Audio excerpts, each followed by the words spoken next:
the most important thing for all of you associations to note is that you have options. You have ways of doing secure, private AI inference. There's a number of ways to do this, and you can even do it locally on device. Welcome to Sidecar Sync, your weekly dose of innovation. If you're looking for the latest news, insights, and developments in the association world, especially those driven by artificial intelligence, you're in the right place. We cut through the noise to bring you the most relevant updates with a keen focus on how AI and other emerging technologies are shaping the future. No fluff, just facts and informed discussions. I'm Amith Nagarajan, chairman of Blue Cypress, and I'm your host. Greetings and welcome to the Sidecar Sync, your source for content at the intersection of all things artificial intelligence and the world of associations. My name is Amith Nagarajan. And my name is Mallory Mejias. And we are your hosts. And as always, we've prepared an awesome episode for you guys to get some really interesting topics at the forefront of AI. And we're going to talk all about how they apply to you in the world of associations. So excited to get into that. But first of all, Mallory, how are you doing today? I'm doing pretty well myself, Amith. It's a nice chilly day in Atlanta, so I'm enjoying that. Been getting outside a lot recently since the weather's been mostly warm. And yeah, I've had some fun auditions come through on the acting front. So it's been a good, productive weekend for me. What about you? Fantastic. Well, I joke around a lot of times when I'm in New Orleans, which is home base for me, that's the center of the universe for associations. Of course, it really isn't.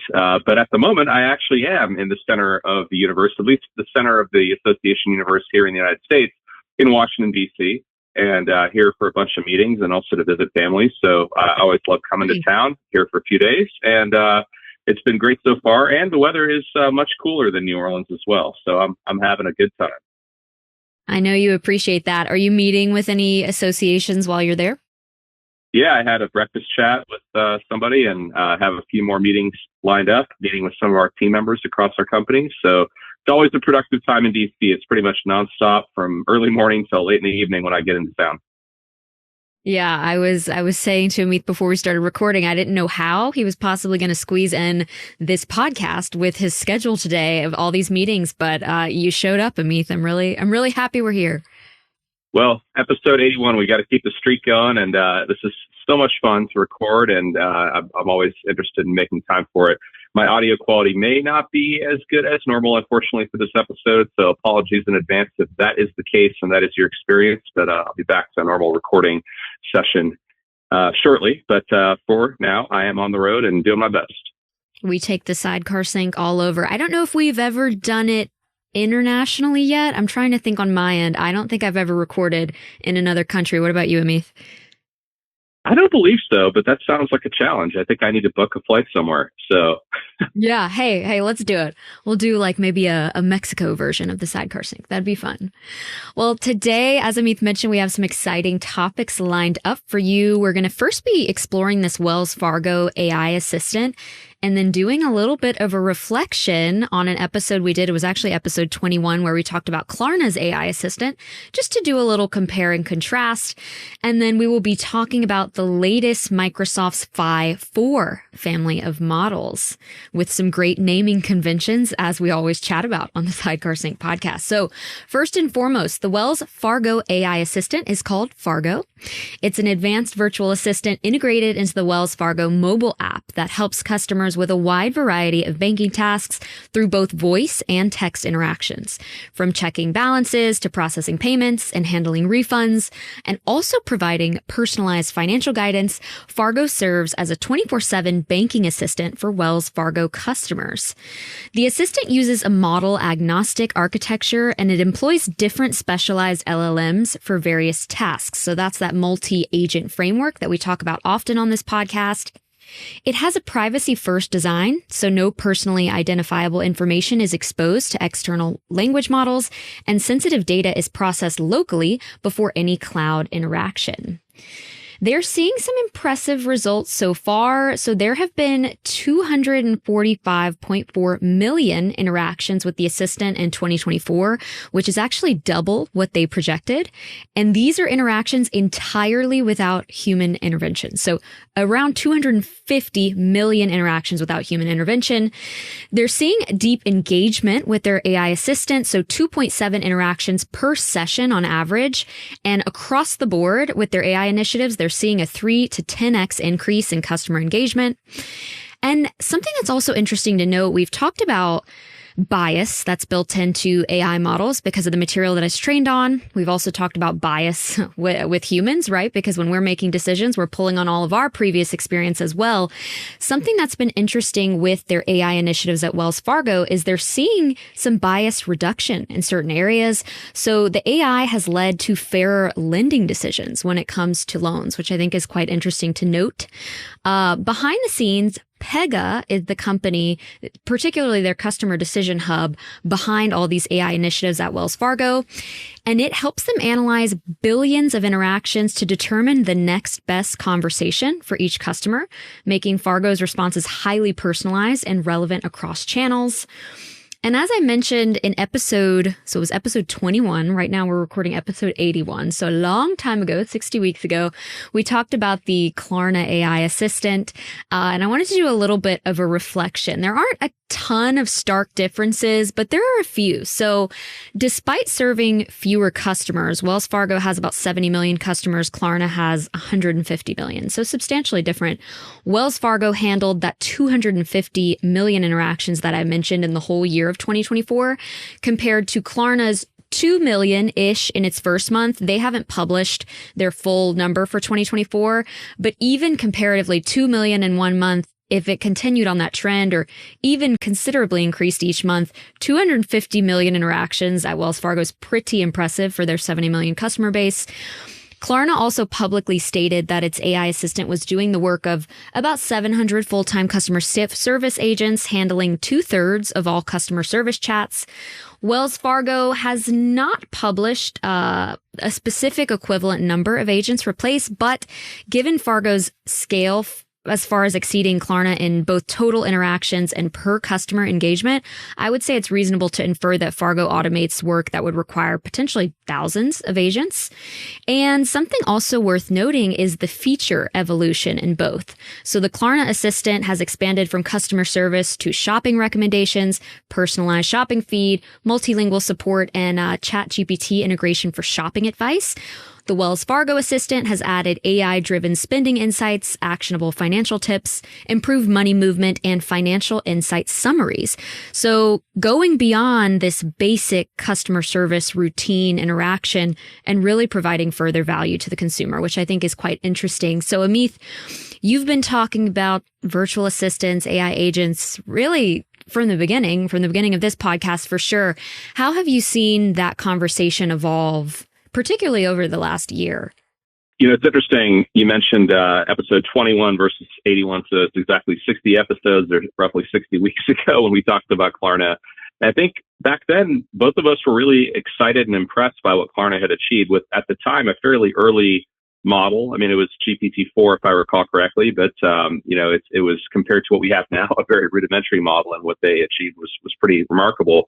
And so now it is good to have that perspective, because in 60 weeks, we've had roughly a little bit over 2 AI doublings in power. So a lot of fascinating things to unpack here. So to your question of what I've seen evolve, feature set increase is definitely something I think that makes sense, because if you can engage people in a way that they find pleasing, that they find useful, they'll come back more. And if you have more functionality to offer, then you can go deeper. So, you know, if Wells Fargo is able to, for example, provide spending insights directly in their platform, that could be really useful for a lot of people, especially if you have a credit card and a bank account with Wells Fargo, or maybe some other things. That broader set of insights that you could get from your bank could be pretty powerful and pretty helpful. It could help you make better spending decisions. It could help you make better decisions with respect to investing even. And those are things that third-party apps have been doing for a while, products like Mint or a number of others. Rocket Money's another one that have some AI features. But this is an opportunity for a platform like a bank to bring some of that engagement back to the bank as the core platform for most people's, primary financial interactions. So I think that's interesting. In my experience, the association community has been moving a little bit slower than I'd like in terms of member service agents overall. People have been doing bits and pieces. We have in our own family of companies a number of groups that are working on things that are in this space. One of which is obviously Betty, which has about 100 associations working now and growing quickly. And that definitely is, Betty's definitely in this realm as the knowledge agent, the expert agent in terms of all things association knowledge. We've mentioned previously on this podcast, we're launching something specifically for member service that deals with routing incoming asynchronous messages like emails and SMS and so forth. But I'd say that we're still in super early innings. So if you're an association that's thinking about this, saying, "Hey, we'd love to have something like the Wells Fargo assistant or like the Klarna assistant," you've still got plenty of time ahead of you. But I wouldn't spend all year thinking about it. I'd run an experiment. To me, this is what's so powerful about this particular use case is it's both sides of the value equation. The one side is cost reduction or efficiency improvements, but the other side is improving the value to the customer, which is the biggest thing. When you see people using a service more and more, that should light up a light bulb for you that says, "Hey, there's something good here." When we see, for example, engagement in a web-based search tool compared to a web-based knowledge agent, where the knowledge agent has like literally 50x longer session times than a search tool, that should tell you something about the value you're creating. It's not that it takes 50 times longer to get the information. It's quite the opposite. In fact, the knowledge agent is much faster at getting people the information they want, but rather because people found value and it's low friction, low time to value for the customer, they come back more. So if they come back more, there's more opportunities to engage, more opportunities to create value and have a reinforcing cycle. So I find it to be a really exciting area for associations to jump into. But as I said, I think it's still super early. Okay. I was going to say, I'm sure we have some listeners thinking, well, great, Wells Fargo did it and Klarna with their 70 million and 150 million customers respectively. That's feasible for them. You said it's still early stages for associations. Can you contextualize what you mean by that? So what would you say is currently feasible right now for a pilot project with a member service agent? I think you could stand up a member service agent over the next 3 to 6 months in your association a number of different ways. There are a number of tools you could use for this, using either off-the-shelf tools and just string them together with different kinds of agent frameworks. You could certainly partner with companies that specialize in this, either in the association market like our companies, or companies that are outside of the association market who do this kind of work. There's companies that are focused on kind of large enterprise, like the one that you mentioned. There's also a company called Decagon, and Sierra is another one that do customer service agents kind of at the very high end of the market. And people in the association market, I think, are going to have association-specific solutions more and more. Obviously, what we're focused on is that, but I think you're going to see more and more choice there. So I think there's off-the-shelf stuff you can deploy, and you can also build something in this space. I think this is a great opportunity for an experimentation round where you could do something really small.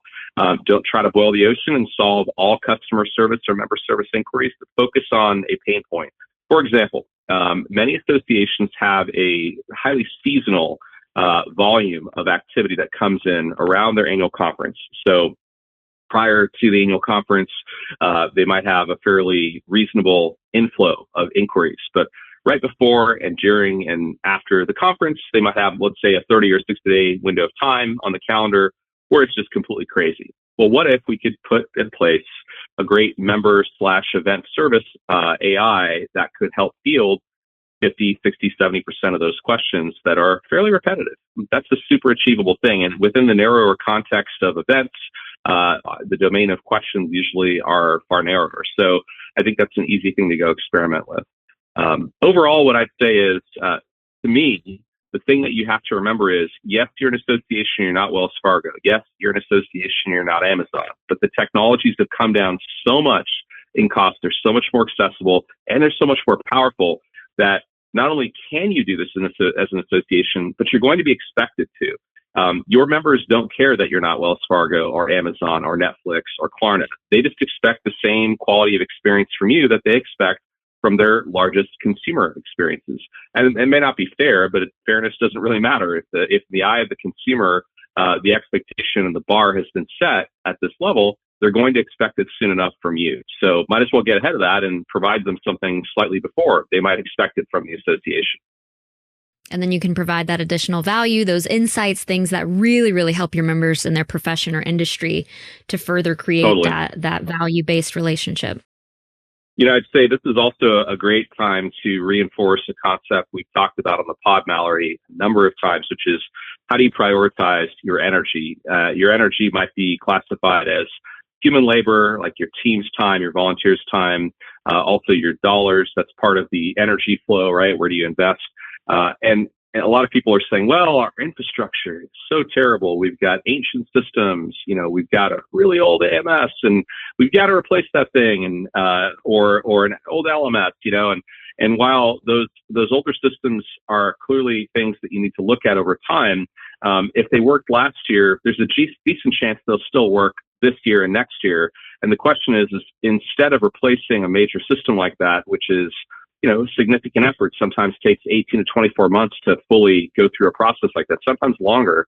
What if you didn't do that, right? And you said, hey, we're going to deprioritize some of those classical association IT things and instead invest a few dollars and some time being the most important ingredient to experiment with this use case, right? Go figure out how to make a member services agent work for you as your priority. Let's say you did that for the next 6 months and you hit the pause button on a pending AMS selection or AMS implementation.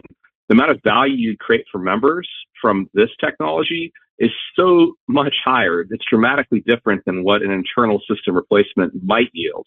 I'm not suggesting that you work with an unstable, shaky foundation with ancient technology forever. But if you have to choose between something like this and infrastructure improvements that, frankly, nobody's going to really notice on the external side, I'd focus on this. And maybe you don't have to choose between the two in your group, in your association, but most people do have to choose between those kinds of priorities. So I just thought it'd be a good time to remind people that you can attack these things if you're willing to say no to stuff. You just have to draw a line in the sand and say, you know what, we're going to put a pause on all of these old classical types of systems and projects. And we're going to keep them running, obviously, but we're not going to invest big dollars and big energy in these older technologies. Instead, we're going to focus on making these new AI things work. Last thing I'll say about that is once you do these kinds of new projects, you'll actually reframe what you think you need when it comes time to replace some of that infrastructure. You might think you know what you want in that next generation AMS, but frankly, you probably don't. When you build an AI technology or two and deploy it into production, you will get so much better of a sense of where your members want you to go. And that might change the requirements for what that new AMS is going to do.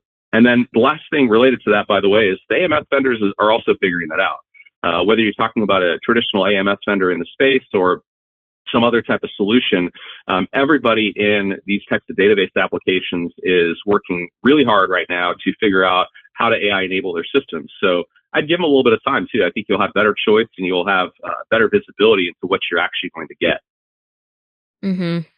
Hearing you talk about that, we've just hit the 1 year mark of moving to Atlanta, and it made me think of our experience last year of moving into an apartment we had never seen and trying to furnish it before we were there and realizing sometimes you just need to be there physically in the space before you realize, okay, we need this size couch. We need a TV right here.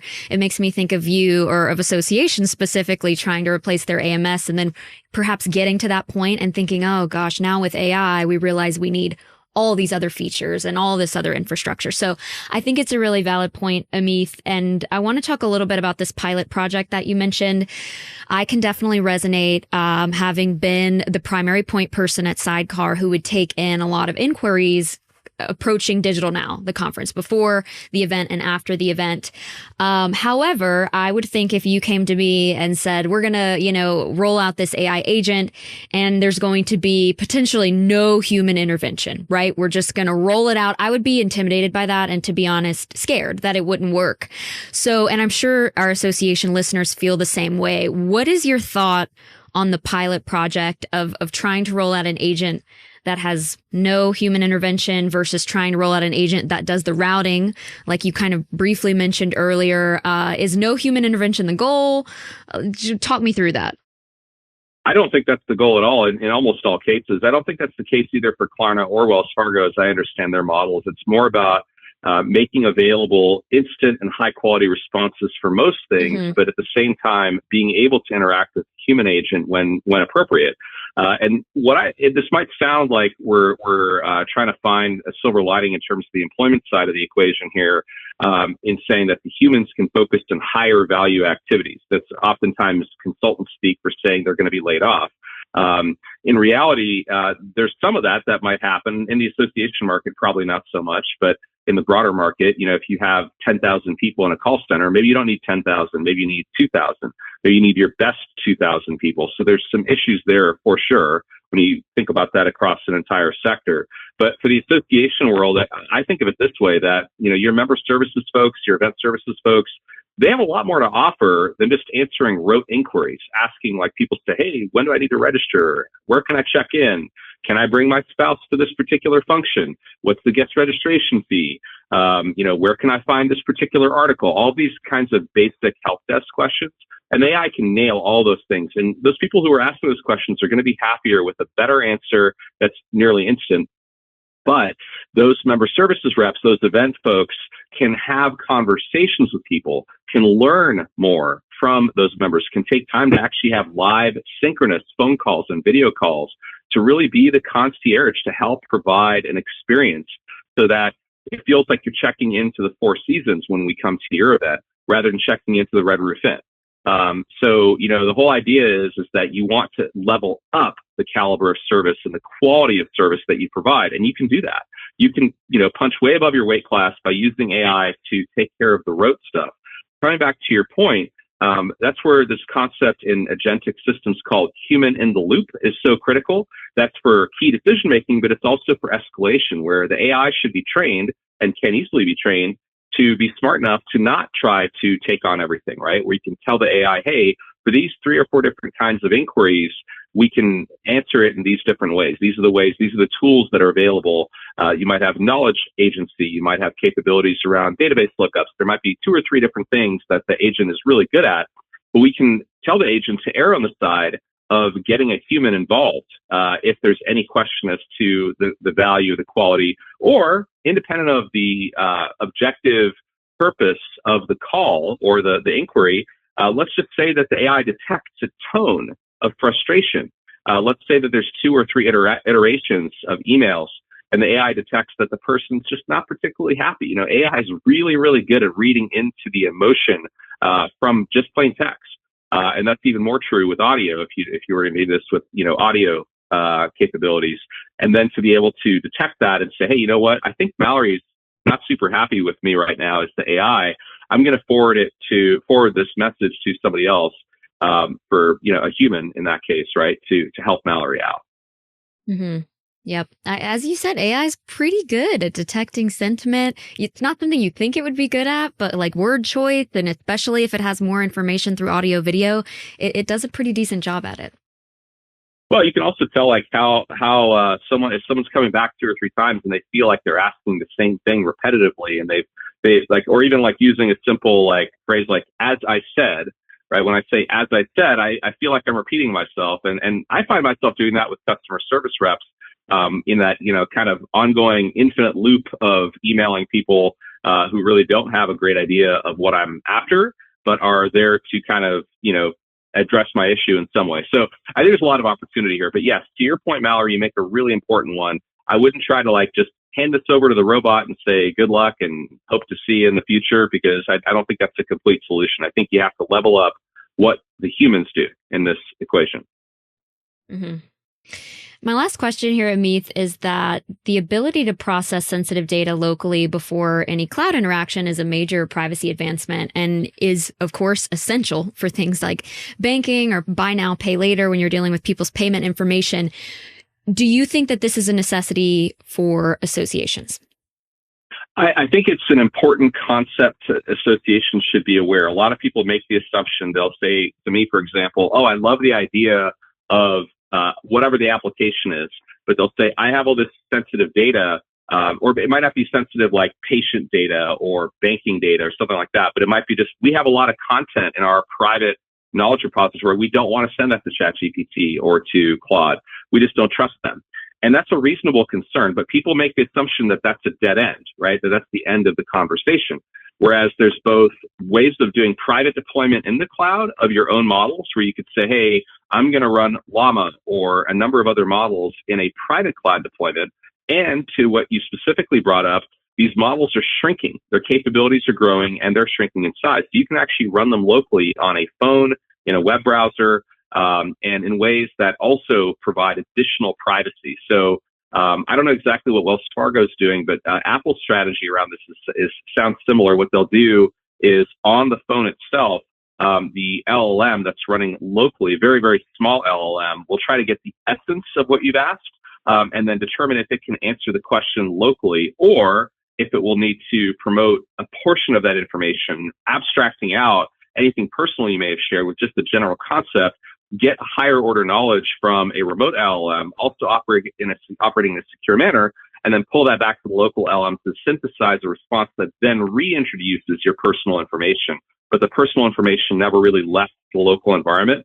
The most important thing for all of you associations to note is that you have options. You have ways of doing secure, private AI inference. There's a number of ways to do this, and you can even do it locally on device. And that's going to continue to be the case. There's this this growing collective body of language models that you can run that are smaller and smaller, that run extremely efficiently on desktop computers, on laptops, and even on phones. Video request. Easily collect, edit, and share videos. Collect videos from your customers, members, or volunteers by simply sending a link. Contacts can enter their information and record a short video. Once your video is complete, our platform makes it simple to share your video on social media, on your website, or in marketing campaigns. The possibilities are endless. Get started for free today. What if you could reduce churn, lower costs, and forecast membership trends, all from one platform? CDS Global brings predictive AI to the business of membership. We help executive teams simplify operations, protect recurring revenue, and uncover the secrets to success buried in your data. Every missed insight costs you members. Uncover what your data already knows at cds-global.com/AI. Well, you really set me up perfectly there, Amith, to go to topic 2, which is Microsoft's 5.4 models, small language models with big reasoning power. So Microsoft just released a new family of 5.4 models, including these great names: 5.4 Reasoning, 5.4 Reasoning Plus, and 5.4 Mini Reasoning. Those aren't too bad. I've seen worse, I would say, come out of OpenAI. The 5.4 Reasoning models are very much a part of the broader trend toward reasoning or thinking models called either or that can perform advanced reasoning and ability to analyze complex scenarios, apply structured logic, and solve problems in a way that resemble human thinking. So to break down that 5.4 family, we've got 5.4 Reasoning, which is a 14 billion parameter open weight model, fine-tuned for complex reasoning, math, science, and coding tasks. It uses supervised fine-tuning with high-quality, curated data, enabling it to generate detailed reasoning chains and match or surpass much larger models on benchmarks. Then we've got 5.4 Reasoning Plus, which builds on that 5.4 Reasoning model that I just mentioned, further trained with reinforcement learning and able to use 1.5x more tokens for even higher accuracy. It matches or exceeds the performance of much larger models like DeepSeek R1, which we've covered on the podcast, which, as a note, has 671 billion parameters compared to the 14 billion parameters of this model, and OpenAI's O3 Mini on several key benchmarks. And then we've got 5.4 Mini Reasoning, a compact 3.8 billion parameter model optimized for mathematical reasoning and educational use, suitable for deployment on resource-limited devices like mobile phones and edge hardware. So Amith was already kind of gearing up to mention a lot of the practical benefits of smaller models. They can run locally on PCs, mobile devices, and edge hardware. They're also designed for offline use in Copilot and PCs. And of course, there are lower computational requirements that make them more accessible and cost cost effective. All three of these models are openly available under permissive licenses, and they can be accessed through Azure AI Foundry and Hugging Face. So, Amith, what are your initial thoughts on the 5.4 family of models? Well, first of all, let's spell this out for folks, because 5.4 might be pronounced or spelled differently. It's PHI-number 4. And that's, I think, part of what makes it so hard to pronounce is there was 5.3, and then it almost sounds like you're saying 5. 5.4. But yeah, 5.4. You're right. So, but it's, yeah, that's what I always think when I first started hearing this. But it's PHI-4. My thoughts are, wow, this is really exciting. So what you said, that's part of many really interesting comments, is that not across all benchmarks, but across several important benchmarks, 5.4 Reasoning Plus, which I'll talk about in more detail in a second, matches or exceeds DeepSeek R1, which, if you recall, R1 shook the world back in January, February timeframe. People freaked out because it was as performant as OpenAI's then most powerful AI reasoning model, the O1 and O3 mini capabilities. So here's the deal. Here's the way to think about this, is that this is a tiny model, 14 billion parameters. In today's model sizes is really small, capable of being run probably on some phones, but definitely on a PC or a Mac. And one of the ways they're able to make it perform this well is by giving it more time to think when you ask a question. So reasoning/thinking models, it sounds like some new category of model. It's this really cool, complex thing. In reality, actually, it's not all that different from the models we've had in the past. It's essentially saying, hey, model, I want you to spend time to think about this problem, to be able to spend time just like going deeper and thinking through the problem, breaking it down step by step into small chunks, and then compiling the results of each of those sub-steps into an answer. Another way to think about it is that the model is able to revise something that it thought about previously. When we interviewed Ian Andrews from Grok with a Q, he used an analogy that I love, and I've repeated this a number of times, which is that it's like giving the model a backspace key, where the model can edit its prior response as opposed to simply writing as fast as it can. So that's what these reasoning and thinking models do. And the way to think about it for you is that, you have access in a 14 billion parameter model to something that previously, literally 2 months ago, required a 671 billion parameter model, which makes it possible to run all sorts of workloads on smaller and smaller devices. And then the mini model is a much smaller model. It's, a quarter the size of the main 5.4 model, but it also is trained to use more compute resources when you ask questions, so it can reason through problems. And that model is suitable for running on edge hardware, which would include phones and other devices that have much smaller memory and computational ability. So I find all of this to be super exciting. It just reinforces the trend line of what we talk about. I've been saying this for a few years now, that I'm actually more excited about the compact, small, super efficient, lightweight models becoming smarter than I am about frontier models like Claude 3.7 Sonnet, Gemini 2.5 Pro. Those are awesome. The fact that these super powered models that run only in the cloud are getting smarter is, of course, exciting. But the fact that these small, really efficient models can do so much more is just stunning. I mean, what you have in 5.4 Reasoning Plus is better than what you had 6 months ago in the very best models in the world. And you now can run that on your computer for free. That's a pretty stunning advancement in a very short number of months. Mm-hmm. I know you and I, we like to geek out about all the minute details of all these models, because that's part of our job. And I think we just enjoy learning about it. But you mentioned the trend lines, and I always think it's important with these model conversations to zoom out a little bit and look at the bigger picture. So what you just said is really profound, but what do you think this trend line means with the smaller, more powerful models specifically for associations? Well, I think, going back to the last conversation, if there are certain types of data that you have in your organization that you're not comfortable sharing with any of the model providers, Anthropic or Google or OpenAI, you can take this Phi model, you can run it even on your own physical hardware if you wanted to, or you can run it in a virtual private cloud environment at one of the major cloud providers where it's completely contained and as secure as anything else, any other computer program that you run. Most people have gotten pretty comfortable about secure private cloud deployment, where in a cloud like Google or AWS or Azure, you can set up resources that are 100% secured and private, and by most measures, far more secure than computers you run physically, like on your own physical hardware, and run whatever programs you want, right? Traditional computer programs. And an AI model is just a computer program. It works differently than a traditional computer program, but it is a computer program, and you can run it on hardware you have absolute control over, right?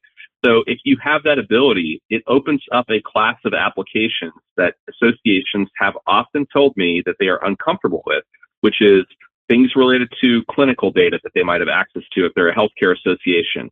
If they're a financial association, maybe there's benchmarking data that they receive from some of their members that they don't feel comfortable passing to OpenAI or anybody else for that matter. These kinds of applications now can be brought into a totally secure environment and run with incredible accuracy. So it opens up a ton of doors. If you're worried about passing your content to an AI system because you worry that they'll somehow subsume your content into their corpus of training data that they'll use for future models, which, by the way, you have legal protection around, but let's just say you're still not comfortable. And that's probably reasonable, right? To be a little bit skeptical, even if the legal agreement says that it can't be used in certain ways. You might say, okay, well, I'd rather just be totally sure, and I'm just going to run this type of model on my own. So it opens up a lot of doors. The other thing to think about is, independent of the privacy security conversation, smaller models run faster with less energy, less resources, and are cheaper to run. So if you have a little model like this that's as smart as what was previously requiring a giant model, and you can now run it with a really cost-effective small model, you can do more, right? You might have 100 million documents that go back to the beginning of your association's formation, and you might like to analyze them in all sorts of new ways that you previously would have thought to be totally unattainable, because you might have said, well, we have this idea in mind where we have 1 million documents of every paper we've ever published and every opinion that's ever been written on every paper. And we would like to ask certain questions of every one of those papers, right? Have a detailed analysis done of each of those papers in order to capture like some metadata or some structured insight from all those papers. And let's just say a year ago you thought about this idea. It was a cool idea, but then you're like, yeah, it would cost like between $2 and $3 to do that per paper. And we have a couple million pieces of content. That's just not going to scale. But now if you have a 97, 98% cost reduction, which is basically what you get here, now it might cost you a few $1,000, right? Or maybe $10,000. You might say, you know what, that's actually pretty reasonable. And if you wait 6 more months, it might be, basically zero. So the cost curve compression is really compelling, as well as the privacy. It opens up the door to just use way, way more of this inference that we keep talking about. Mm-hmm. Amith, this is just not something I'm up to speed on, so I'll ask in case we have some listeners as well that have the same question. But when you talked about running models privately in your own cloud environment versus running them locally, are those is one as secure as the other, or is one more secure than the other? There's pros and cons to each approach. So let's say that I have the old school way of doing it, that in my office, I have a computer server and I run that physical server. I am responsible for site security to make sure no one physically enters that location. I'm responsible for network security. I'm responsible for the whole thing, right? And so traditionally IT departments and associations did that. They would run, they'd have server rooms where they'd have, racks of these servers, and they'd run them. And they were responsible for all of that, the site security and the digital security. And I would argue that, generally speaking, that is going to be less secure than a modern cloud provider that have, incredibly rigorous, tight, like military grade physical security around their sites, way, way more than any association is ever going to have. And from a digital security perspective, implementing your own, approach to cyber security is really important for your own resources, but cloud service providers tend to have really, really good built-in security architectures that are a good starting point. So I generally am a skeptic of anyone who tells me that they can run a more secure local environment than a well-implemented cloud environment. I think most security experts would tend to agree with that. Certainly for SMBs, like small to medium-sized businesses, which associations fit into. There are exceptions to every statement, obviously. There are some organizations who would argue, we have even stronger site security and digital security than any cloud provider, and certain information we have justifies this. And sure, there's always exceptions, but for the vast, vast majority of our listeners, in this market, cloud-based deployment is going to work really, really well. It just has to be well thought out. You could create a cloud-based resource that, you leave a wide open back door to without thinking about, where you're just like, oh, I'm just going to, post a password to my website, on Reddit and let anyone log in. I mean, that sounds totally stupid, but the reality is there's all sorts of human factors that go into compromising security all the time. That can affect you either way. Local inference on a device that an end user uses, though, is actually really interesting as a complement to that, because let's say, again, in the Wells Fargo case, I'm talking to my banking assistant on my phone, and I have to get all this information about, and I'm talking about like my salary or my investment strategy and my net worth and all this other information. Maybe that information isn't really what that local AI needs help with. Maybe it needs help reasoning through some general ideas to then guide what the local LLM does. So instead of sharing my salary and my net worth from the local conversation, let's say with the remote AI, what it does is says, hey, I'm working with a consumer. They're working through these kinds of problems. Can you give me some general guidance on A, B, and C? And then the remote LLM throws way more compute at it and comes up with a stronger answer, feeds it back to the local LLM, says, hey, here's the direction you should go with. And then the local LLM then takes that private data, infuses it back into the answer from the remote LLM, and gives me an experience that's really, really high quality in my phone, right? And my personal data never left my phone. And the same thing can be done for healthcare. And that could be a complement that associations could take advantage of. Let's say that you're a medical association and you want to provide capabilities for your members to have chats with you that are specific down to the case level on a particular patient they're working with. You probably don't want any of that, healthcare data to ever come back to you, right? So what if you have a local LLM that did part of the processing and, just like I said, abstracted out the problem, removing patient-specific data, then got a knowledge agent that has, a tremendous amount of content and compute capability to formulate an answer, and then reinfuse that back with the local data. There's ways to do that as well. And there's applications for associations for sure.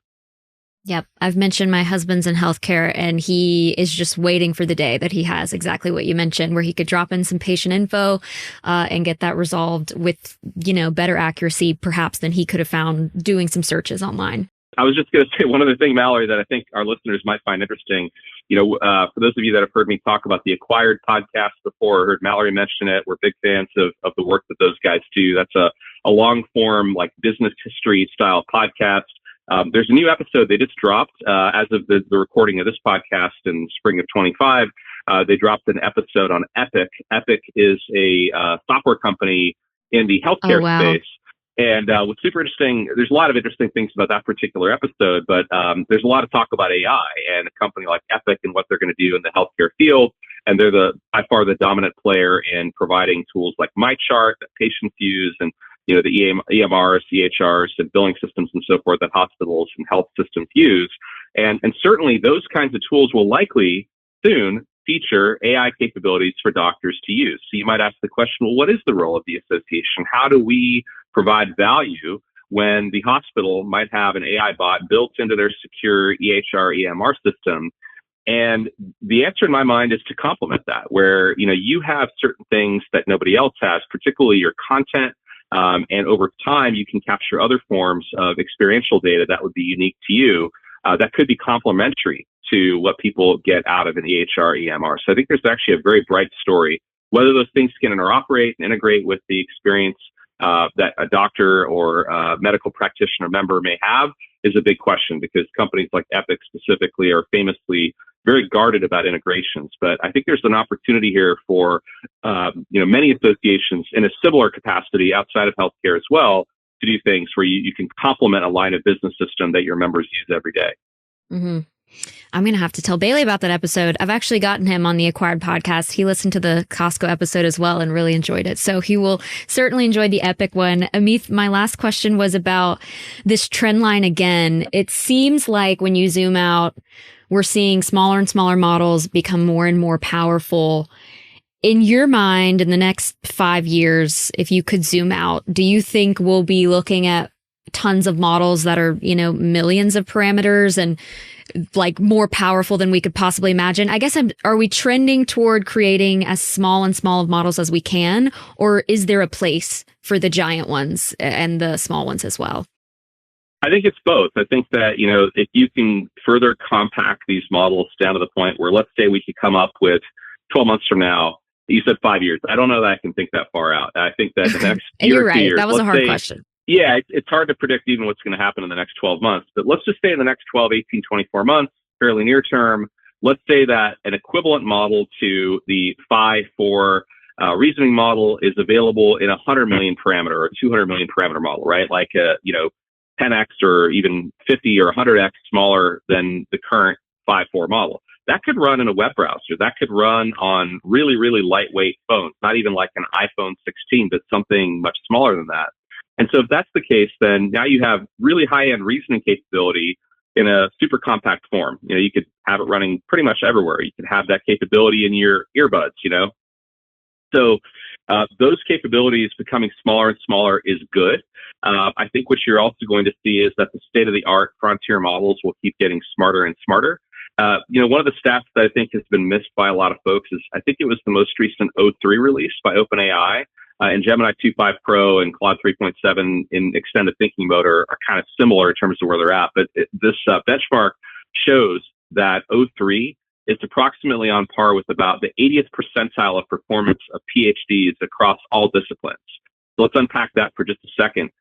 70, 80 percentile of PhDs. That means that, if you put the average PhD, which is, no slouch typically, right, in the middle, that's the 50 percentile. So O3 is at the 70 to 80 percentile of performance of PhDs, and not just in one field, but across a number of different disciplines, ranging from history to philosophy to various forms of science and engineering. So it's pretty stunning what you have, and that's in O3, which is a big, heavy, expensive reasoning model. But if you could have that capability distilled down into smaller and smaller and smaller models, even if these models didn't get any smarter, right? That's pretty darn smart.